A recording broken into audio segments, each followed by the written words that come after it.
your daily Philadelphia Eagles podcast. Part of the Locked On Podcast Network, your team every day.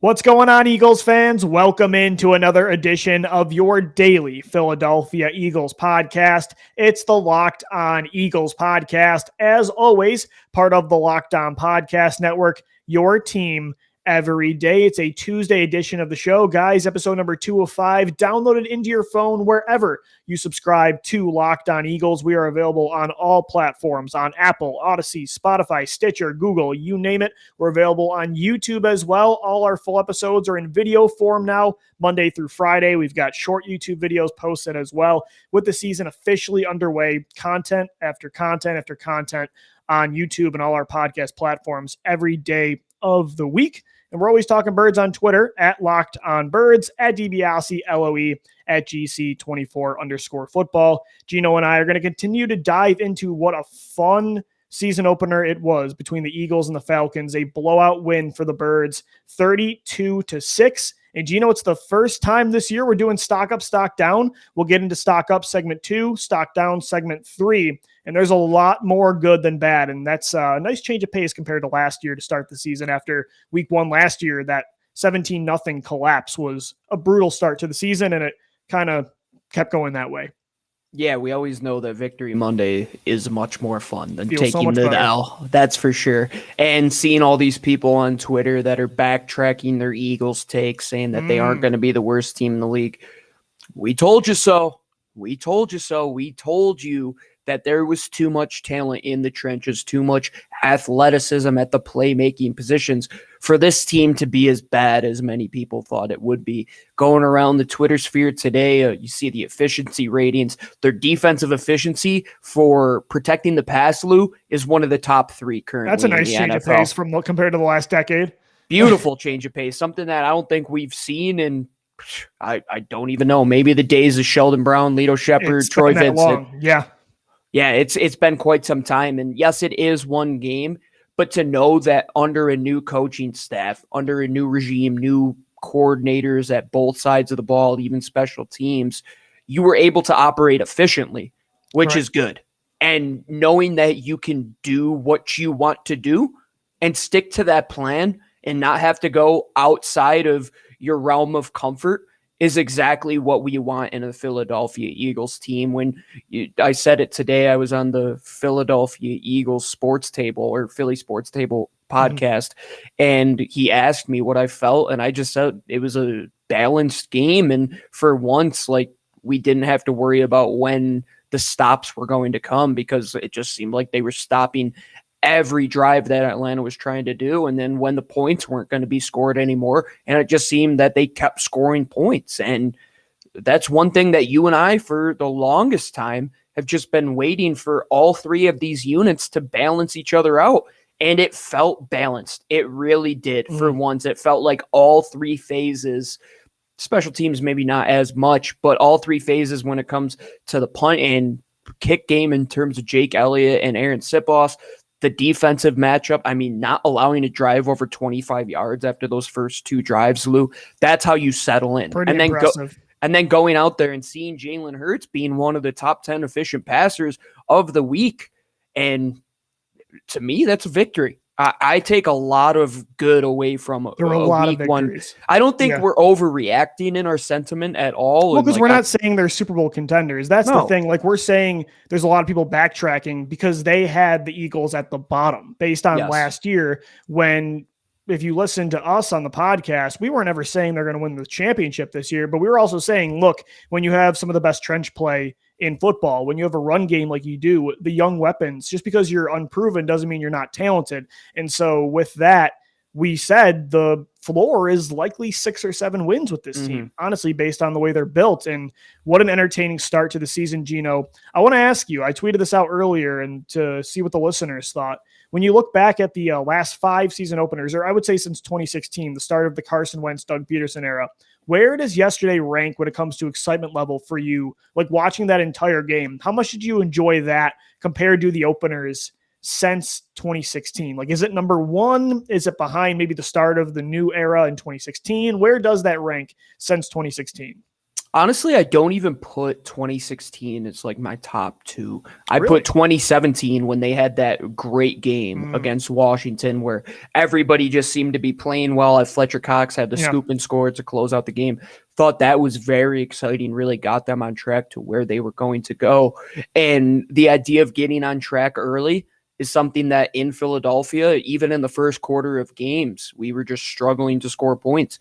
And we got off to a good early start. We put one foot in front of the other. And this one, I think it's like right up there is probably my top early season win. And because it was consistent, right? I mean, you didn't have to worry about a stressful first half or a collapse of a second half. No, after the stress I had to go through watching Oregon the previous day take on Ohio State, I didn't need any more stress in my life when it came to football. And it seemed like every week the last couple of years, we were like, okay, when are things going to go wrong? And we said it on our post-game show. It didn't. Like, things just kept going right. Like, we're pinning punts. We were waiting for it. We were waiting for that collapse, but it never happened. The punts were going inside the 15-yard line. We're holding them down to less than 25 yards per drive. Jalen Hurts and all them, even though they stutter out at times, we're still taking a lot of snaps in opponents' territory, Lou. I think Atlanta had one snap in Philadelphia Eagles territory after those first two drives. Yeah. That's a successful game. That's a successful game, man. And I'm just pleased that we don't really have to be scratching our heads sitting here like some of those other teams, like maybe Urban Meyer in Jacksonville, for example. Yeah, you know that was I was watching that game too. I'm like, man, I was wondering when he's going to maybe call it quits again like he has in the past in college when things don't go right. But there is a rumor that he might hang him up already. I wouldn't be surprised. Yeah, it was a bad start for the Jaguars. It was a great start for the Eagles and their young core. I would say, to answer the question I posed, I don't know. For me, 2016 was just so exciting because it was a change of an era, but it was a welcome change.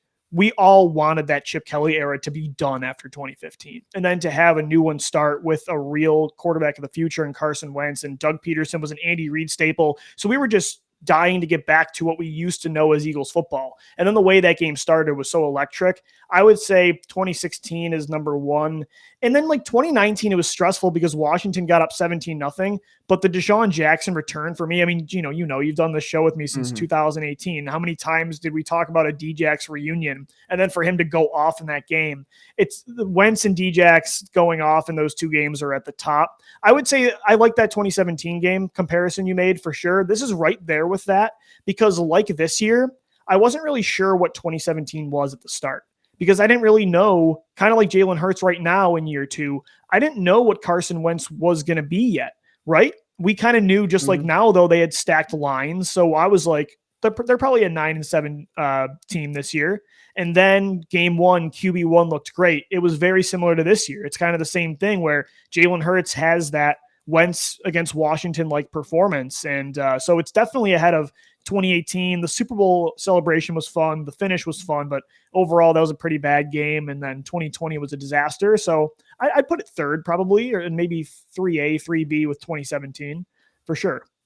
Yeah, that's fair. And it's to each their own in that conversation. But I think with the balance, even in that Washington game, they were on the edge of like losing that game. And if that strip sack doesn't come, there's a chance that they weren't stopping Kirk Cousins at all in that drive. And they normally didn't back then. He tore him up. And that's why I look at yesterday and it's like, you look at a guy in Matt Ryan who tore you up for a decade plus. You stopped him. An offense that even with Calvin Ridley and Kyle Pitts, you were able to take advantage and win those matchups. I mean, Calvin Ridley and Kyle Pitts are both going to go for 100+ yard games multiple times throughout this season. They were non-existent in that game yesterday. After that Sunday. First drive, man, the adjustments that were made from all of the units just really, it pleased me that we didn't have to sit here and like want to punch a wall because you're like, can we please do something different on defense, offense?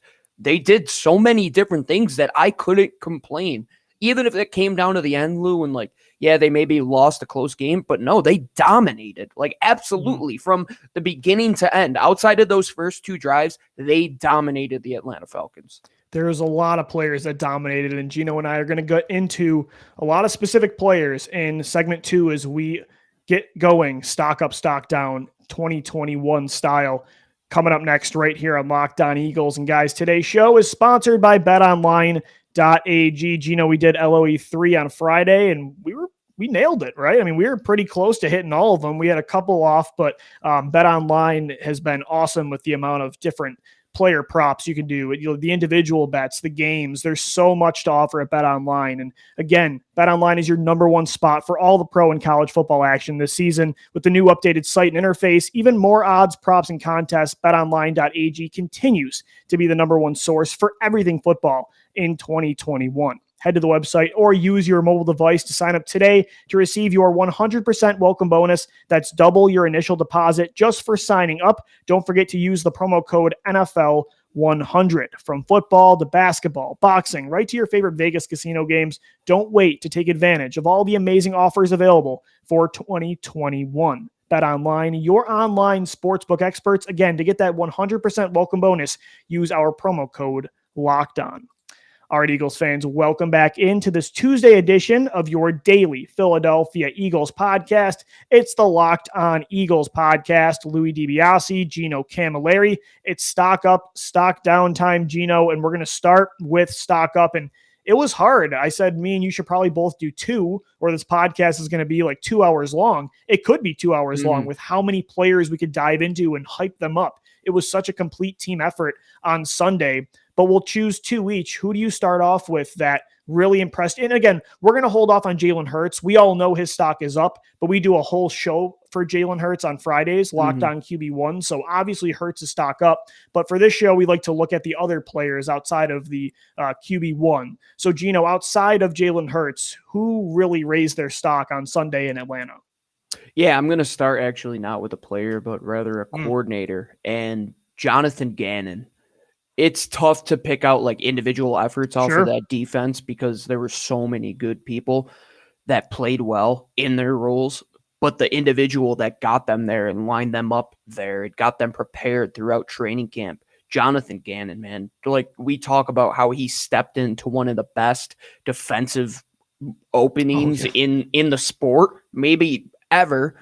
And I think he had fun with those toys. He took the Ferrari out. He took the Porsche out. He took the Lambo out. He's got all these guys that he's just showcasing to the league and saying, we are going to be a dominant defense. And you might think that these quote-unquote lowly Philadelphia Eagles might be one of the bottom feeders in the league. No, this defense is going to make you show up week in and week out. And the looks he presented, the different adjustments he made, I mean, you know, when you play a sports video game and like you get a coaching point and like you give them like a plus and it makes the whole unit better. Like that's what Jonathan Gannon was yesterday. Yeah. Like he was the coach who had everybody in a rhythm, was playing to his strengths, got pressure on the quarterback consistently, got breakups on the back end. I really think he played almost a perfect game after those first 2 drives. Nothing got behind them the whole game.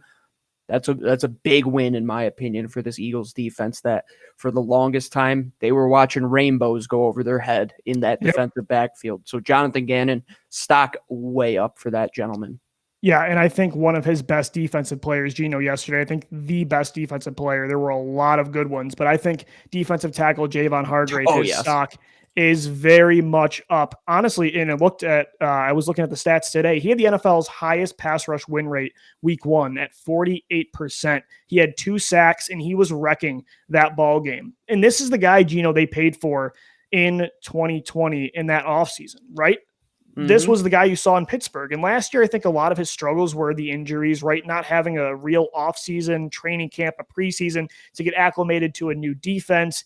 And yet this is the Hargrave. Like this is the best defensive tackle play we've seen outside of Fletcher Cox since probably the beginning of 2017 when Timmy Jernigan started on fire. I think that was the best defensive tackle play outside of Fletcher Cox in the last 4 seasons. And Hargrave was all over the place. If they're going to consistently create that kind of pressure on the inside, I mean, look out for this team. You can say currently that they have 2 of the top 15 interior rushers in the NFL, in Fletcher Cox and Jayvon Hargreaves, and I don't think many people would argue on that. And I tweeted out last night, I was going through his statistics. He finished the game yesterday with 6 tackles, 3 of them were solo, 2 sacks, and 3 quarterback hits. And Next Gen Stats also had him at 3.86 yards away from the passer during pass rush reps, which goes in line with him winning almost 50% of his pass rush win rate. Right. And the average of the league was 4.52 yards away from the quarterback. So he's almost a full yard closer to your quarterback than most of the guys around the NFL. And when you talk about interior pressure, that's what the good quarterbacks hate. That's what a pocket passer like Matt Ryan, Tom Brady, that's what those guys cannot stand. When guys get in your face, and when you have Jayvon Hargreaves, Fletcher Cox, Hassan Ridgeway showed up in the stat book with a big sack towards the end of the game. Milton Williams was getting in there.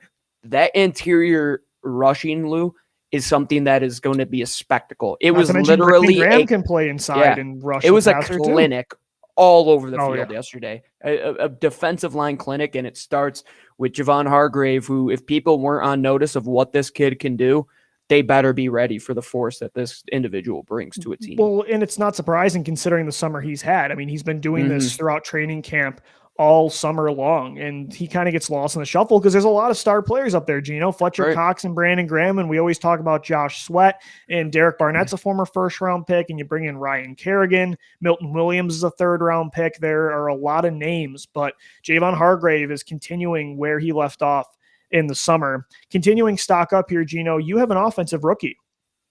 Yeah, so when I looked at it much on offense as well, like there were a lot of good parts. I thought the trio at wide receiver played very well. Everybody played their roles to a T. Quez Watkins started out early, getting outside on those couple screens.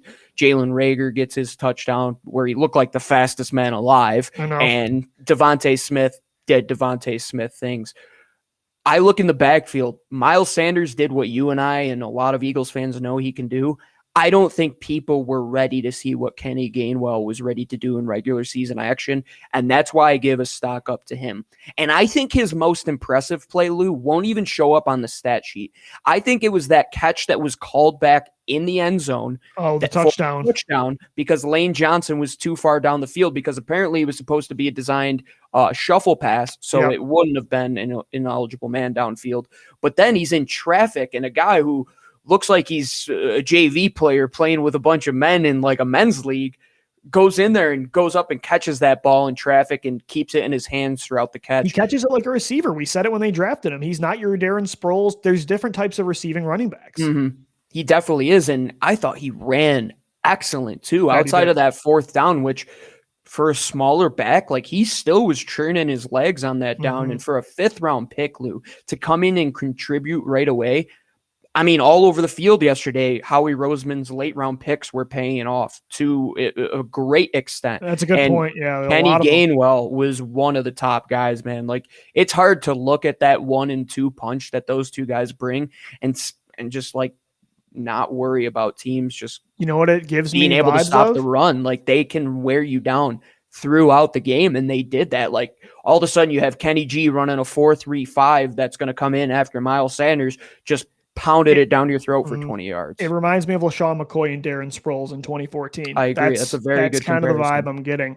Kenneth Gainwell should have, honestly, though, Gino, never been a 5th round pick. I mean, he was my third, not in any realm. Yeah, he was my 3rd running back, only behind Travis Etienne and Najee Harris. So why he was a 5th round pick to begin with, maybe it's because Memphis running backs are seen as gadget players and you don't really know how to use it if your offense doesn't have a plan for him. But I didn't see a gadget player yesterday, Gino. I saw a complete running back. That's the perfect guy behind Miles Sanders. And the way he played in that 2-minute drill, not just like you said, catching the ball and running physically, but the way he blocked his you-know-what off for Jalen Hurts down the field and in pass pro behind the line of scrimmage. It was an awesome day for Kenneth Gainwell and Gino, a lot of, like you said, I'm glad you mentioned the Howie Roseman late round picks.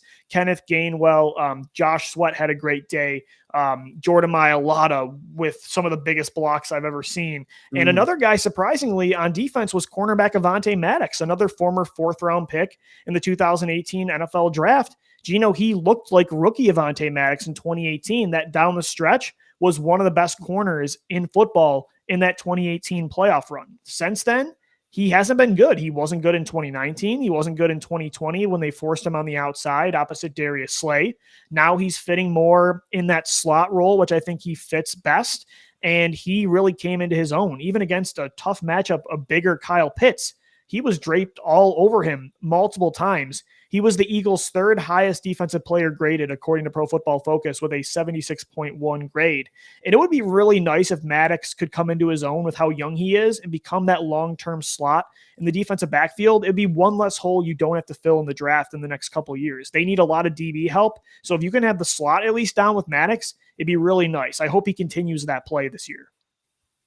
I believe that Avante Maddox definitely loves looking to his outside, his left and his right, seeing Steven Nelson and Darius Slay, and it's like, all right, it's got to be more comforting to be aggressive. Let me do well in my slot role. Yeah, which he did. Which when we were going over it, who we wanted to be that pairing, outside and inside, going into that offseason, it was Sewell, Sidney, and Avante Maddox. Yeah, that's right.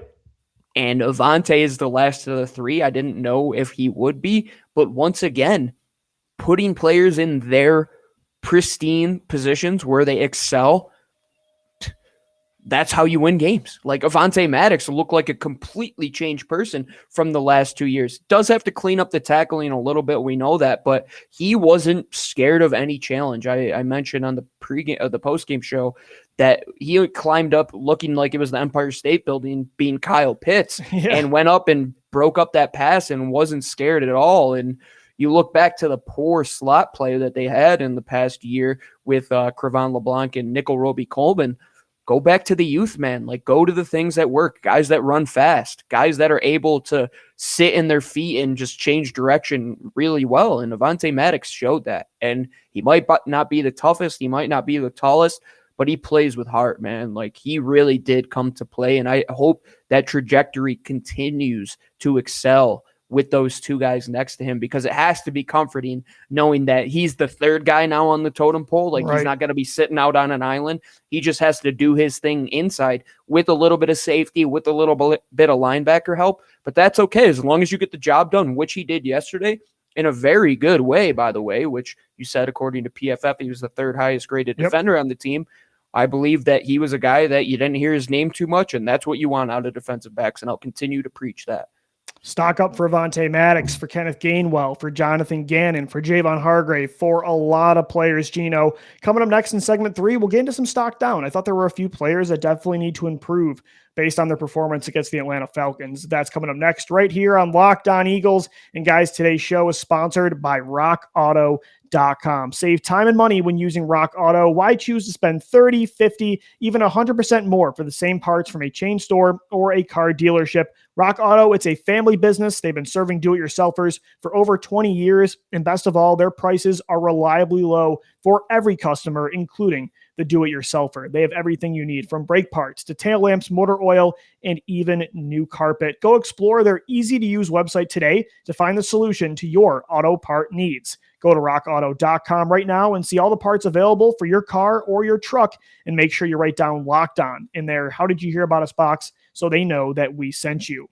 Amazing selection, reliably low prices, all the parts your car will ever need at rockauto.com. And if you watched yesterday's game, I hope you watched it on DirecTV Stream.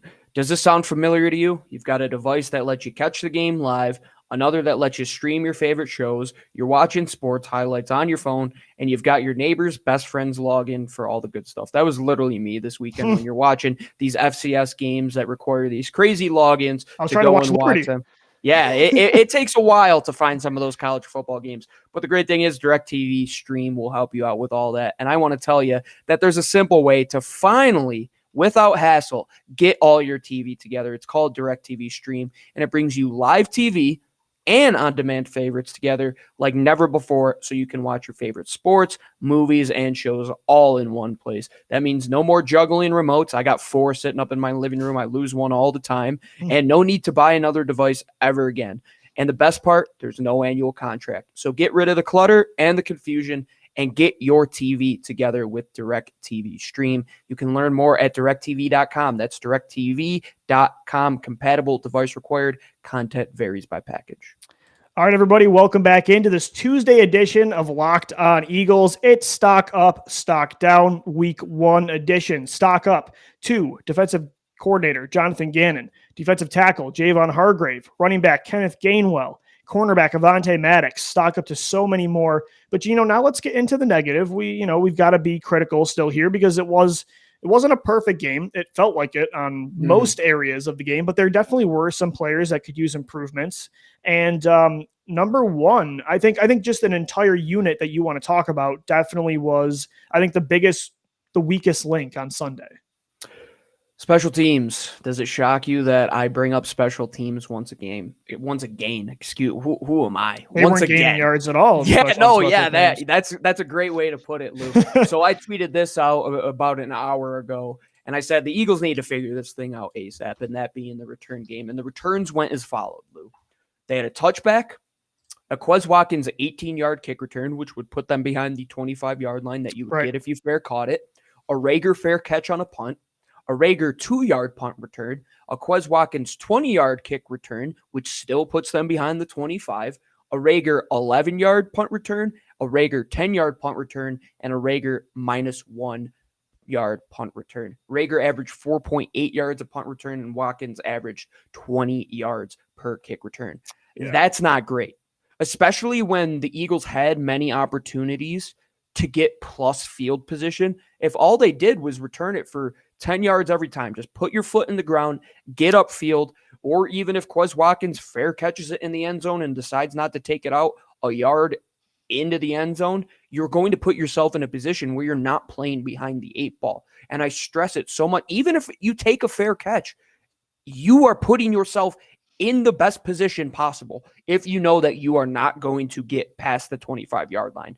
And if evidence shows what they did yesterday, it looks like that's not the way it's going to go until they figure something out. I believe both Quez and Jalen have to own up and be accountable for what they did in terms of trying to try out for Dancing with the Stars, I guess, when they caught the football back there and they're dancing around. No, special teams, north and south, get your foot in the ground. Especially with that speed. I mean, when you run a 4.3, just go. Yeah. Just go, man. Like, put people on their heels, kill the angles, if Jalen Rager did what he did on that bubble screen on any of those punt returns, he's going to gain more yardage than he did on any of those, bar none. Same thing with Quez Watkins on those 2 screens. And Mike Clay will definitely be on them in that special teams return room. And the thing is, Lou, I want to see them be in a plus position because I was so excited to see that offense. Like, I want to give them the best opportunity to continue to score points and see all these invigorating ways that they do it. Like, it was captivating to see how they were putting up points and all these formations.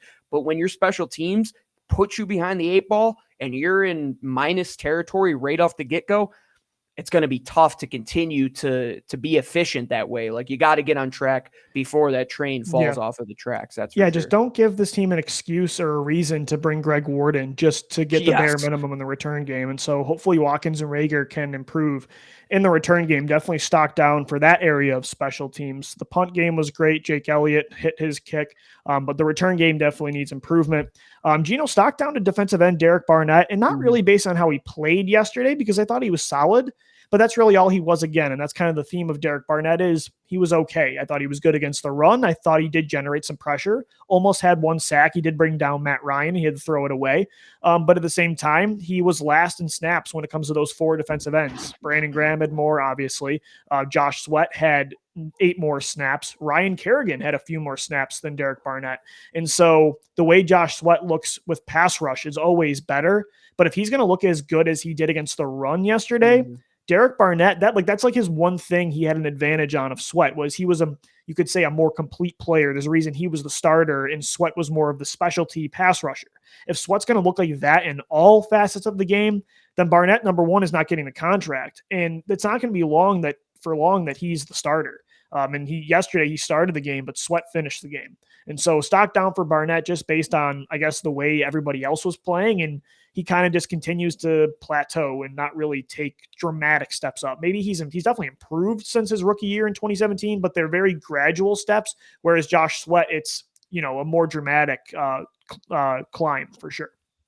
Yeah, I totally look at it that way, Lou, as well. And you have to factor in that Sam linebacker position as well. Like even Patrick Johnson and Jannard Avery were in pass rushing situations more often than a guy like Derek Barnett was. And you're right. You can't keep Josh Sweat off the field with as good as he is against the run. He just has too much length. He understands how to play with leverage too well. He's very quick tracking down the back. And he can he was hustling all over the field. There was one play when I think it was on the first two drives because they were in Eagles territory where there was a play out to the sideline and Josh Sweat just comes flying over to make a tackle. And to keep that athleticism off for a guy who's only solid, like you said, and I think that's a very fair assessment of Derek Barnett in a league where pass rushing is how you get paid as a defensive end. Looking at what the Raiders just did, they just sat Clelin Ferrell last night. You see what not being able to rush the passer as a defensive end can lead to, and it could lead you as a healthy scratch. And hopefully that's not the way Barnett goes, but if he's going to get out snapped by some of these guys that we said, it might not be long for him to be on the roster. Yeah, for sure. And who even knows with the trade deadline? You have no idea what this team could do. Gino, stock down for another area of it, not a specific player for you, right? But more of more about fundamentals. Yeah, so I go to the offensive line. As good as they were, those penalties, I mean, how many times were drives killed? Like 3 or 4 times by a stupid false start on Isaac Seumalo, a stupid holding on Lane Johnson. They know that they're better than that. They shouldn't be taking those penalties. Even Isaac Seumalo, even Jordan Mailata, who is the newest of all of them, knows what Stoutland wants out of them. And I think how Nick Sirianni says it, being good at the things that don't require skill, that is an excellent way how to not take pre-snap penalties. And you kill 3 or 4 of those drives, Lou, you're in opponent territory on the one when Miles Sanders picks up the first down and then all of a sudden there's a hold and it's 2nd and 20 and you end up just throwing 2 screen passes behind the line. That's at least 3 points that were off the board. Right. The way they were cooking, that was another touchdown. You take 3 or 4 drives away from an offense. If you start to take 4, 5, 6 away, that's how you're going to start to lose games. And as a veteran, as much veteran presence as there is on this unit, they know better than to be the people that put them behind the 8 ball. And I'm sure Jeff Stoutland let them know that once they watch the film. That is for sure. Stock down, especially for the offensive line when it comes to the discipline and penalties. Gino, stock down too for linebacker in general. I specifically put Jannard Avery here, but I thought Eric Wilson had a pretty tough game, especially in the first half against the run or just anything in the box. He was really struggling with missed tackles, with run gap, filling the run gaps. It was run fits, I should say. It was just overall not a great game for the linebackers. I thought they got better as the game went on. I thought some of the young guys made some good plays. Sean Bradley had a nice stop against the run. So too did Patrick Johnson, their day 3 rookie. But overall, I thought like 2 of the starters, I would have expected more from, especially Eric Wilson. But Jannard Avery, I just thought for that Sam spot that they're using a lot as a rusher. At the same time, you still got to be able to move in space. You got to be able to cover still. You got to be able to play against the run. And he just did not really move well in space. And so when you look at how Patrick Johnson was moving, when you look at Davian Taylor coming back, I know he's more of the rotational guy with Singleton and Wilson, but you look at like Taylor's speed and the way he can hit. I wouldn't mind seeing him maybe experimented in that role too. I don't know. With Jannard Avery, I thought it wasn't a terrible game, but I didn't think it was a great start considering I thought the excitement level we had for him in August was certainly there. So not just Avery, but linebacker in general, I want to see get better because that defense had a monster game. But the one weak link early on was probably that second level. Yeah, I totally agree. There was that one play early on with Jannard Avery where he was just bumbling around. Yeah. I don't know what he was doing. Just got his ankles broken by air. Yeah, so, same thing with Eric Wilson. I mean, it's tough that NFL Game Pass doesn't have all 22 anymore, which is insane. But I was watching back some of those games and some of those runs.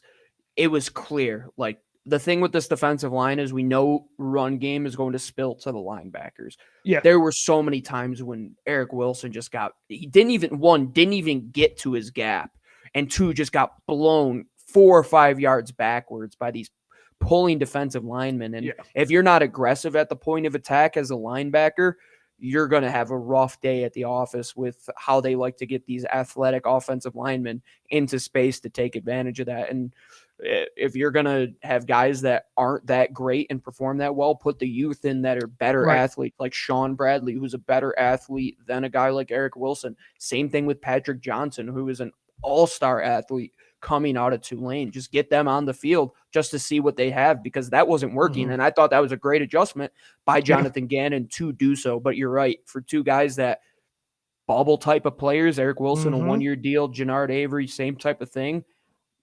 Not too great for them. They shouldn't be feeling too happy about their performances yesterday. For sure. Stock down for the linebackers, specifically Jannard Avery and Eric Wilson. Hopefully they bounce back next week against the San Francisco 49ers. Gino and I will get into that matchup coming up later this week.